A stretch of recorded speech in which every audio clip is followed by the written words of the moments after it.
If you've been struggling with putting in disc golf, the truth is the best putter for you may not be the most popular one. It's the one that fits your hands, your grip style, and putting style the most. And today we're going to find out exactly how to find that putter for you. Now I'm going to do the worst thing you can do on YouTube, and I'll give you the punchline right away. And that's that feel matters more than literally anything else when you are picking a putting putter. You need to love how that putter feels in your hand and comes off your hand when you putt. And that'll instill so much more confidence than if you're just using a putter that a friend recommended or gave to you, or if you're using one that your favorite pro has marketed to you. That being said, if you clicked on this video, it's very likely that you don't know what that putter is for you, or if you just want someone to validate that decision that you've made. And we can do either of those things. We're going to break down a few different categories, and I'll give some guidelines on what I think will contribute most to whether or not you will like one style of putter versus the other.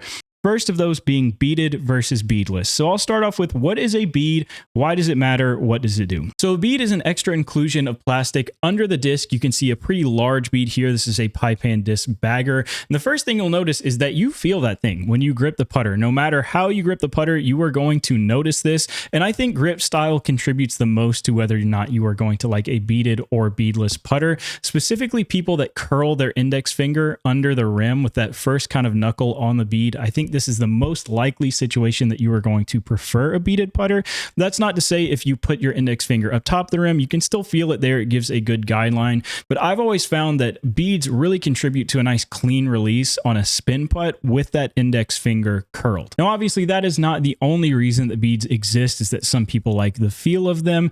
They do give a little extra longevity to the putter, especially in a base plastic that most people putt in. We'll talk about plastic more to come.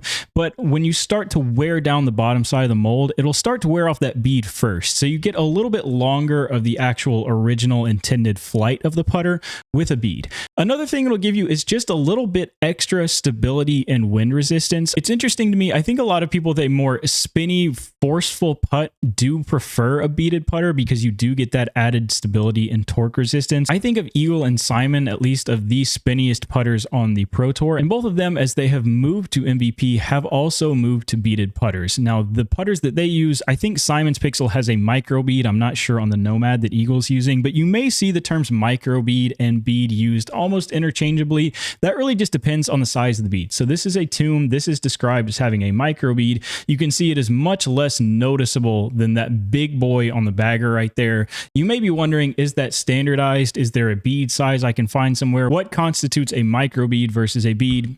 This is disc golf. That doesn't exist. Microbead small, big bead big.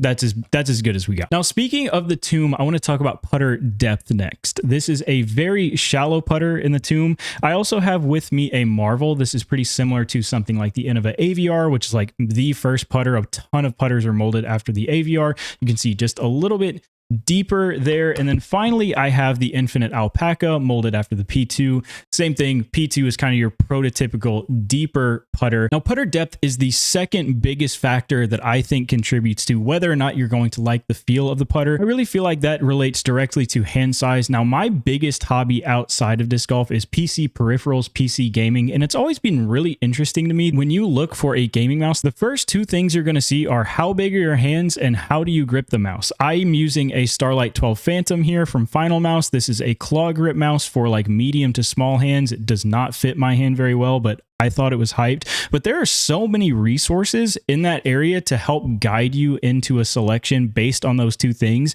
And I find disc golf putting really similar, like how big are your hands and how do you grip the putter? And we just don't have the same resources. So I'm hoping I can kind of bridge that gap just a little bit. And it really does, I think, relate to just these three sizes of depth. Something like the tomb, something very shallow. If you have small hands, you're going to find this very comfortable. Again, with my mouse of choice here, I am putting with the tomb right now. I like beadless medium to large size putters. This is the opposite of that.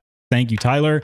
The Marvel being the medium edition, something similar to the AVR. This is your most well-rounded, like medium-sized hands. I think really like 99% plus of the disc golfing population is not going to have too much issues with something molded after the AVR in this medium depth. And then if you have larger hands, something like the P2 is going to seem very comfortable for you, gives you a lot of room under the putter to really grip and get a good, clean release out of it. One last thing that relates directly to the depth of the putter is going to be the glide of the putter. putter, you'll notice that the deeper the putter, the more air will be able to be trapped under it, and the glidier that putter will seem. Now, P2s, alpacas, this is something that, again, back to my classic examples of Eagle and Simon, both spin putters used P2s and just made incredibly long putts look super easy because they throw that spinny, floaty putt up there that will just stay in the air forever. On the flip side of that, you'll have people like Gannon Burr or Eric Oakley, when he was using Marshalls, have said that they really like something like a PA3 or something shallower that doesn't glide a ton because it forces them to commit to those putts. They know mentally that they really have to throw the putt, get some force behind it to make it. And they really like that extra kind of piece of motivation to really commit to the putt. One last thing we'll discuss in your journey to find a putter is the plastic of the putter and what factors may contribute to you liking one over another. The biggest thing is your general climate in your area. So obviously in the cold, that plastic is going to feel much harder. Vice versa is true. In the warm weather, that plastic will feel a little bit softer and more malleable. So that is your first general guideline. I live in the Southeast.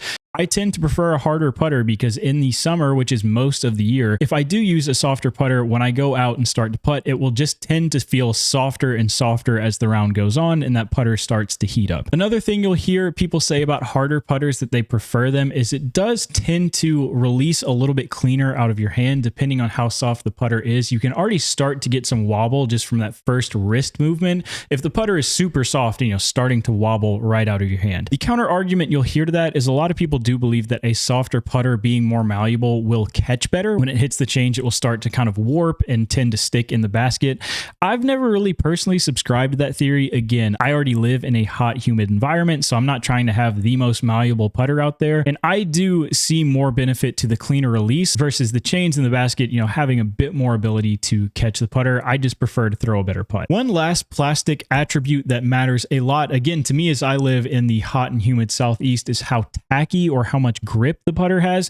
This is why you'll see, most 99% plus people prefer a base plastic putter over something in a premium plastic. When your hands get sweaty, when it gets humid outside, you tend to have a little bit more grip and tack on something in base plastic, especially something not, super hard. I think of an Innova Pro plastic, something that's really kind of glossy and very firm, can start to get a little bit slick in the humid weather. That's why I've moved away from it. Something like the N or D blend in Infinite's plastic, so DX or Nexus in Innova, or this all-weather plastic from Birdie has felt great. Not to be super malleable, it is more malleable than that P blend style, but I mainly prefer it because you do get that extra just tack there of just really being able to dig your thumb in and your finger in on top and know that you're not going to lose any confidence in your grip on the putter in slick conditions. So I've definitely alluded to it throughout the video, and I have switched putters a ton in my time disc golfing, and what I found best for me is a medium to deep style putter that is beadless.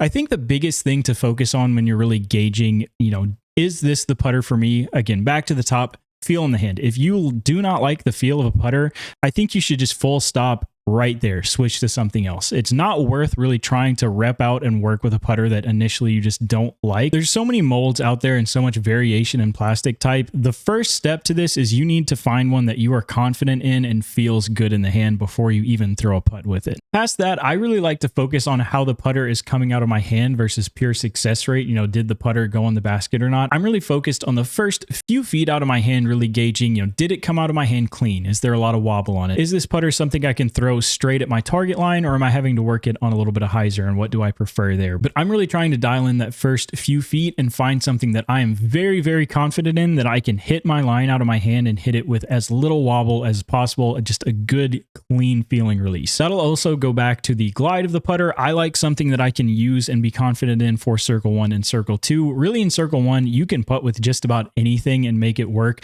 You'll notice, again, going back to the Gannon Burr conversation of more glide to a putter, you'll notice you have to put a lot more on those putters versus something with the glide that you can really just kind of spin towards the basket. I really do prefer something, because my miss is low, that has some glide, has some forgiveness there to that miss, where I can kind of crawl over the cage, where if I was putting something like that PA3, that Tomb, I might even miss the cage entirely and hit the pole. But that's my miss. You'll have to find that for yourself and figure out what works best for you. With all that being said, please let me know if this was a helpful video, and also what putters you have tried, are trying, if you're thinking about switching. Again, I switch my putters all the time. There's so many options out there, and I'm just an absolute addict to trying new things.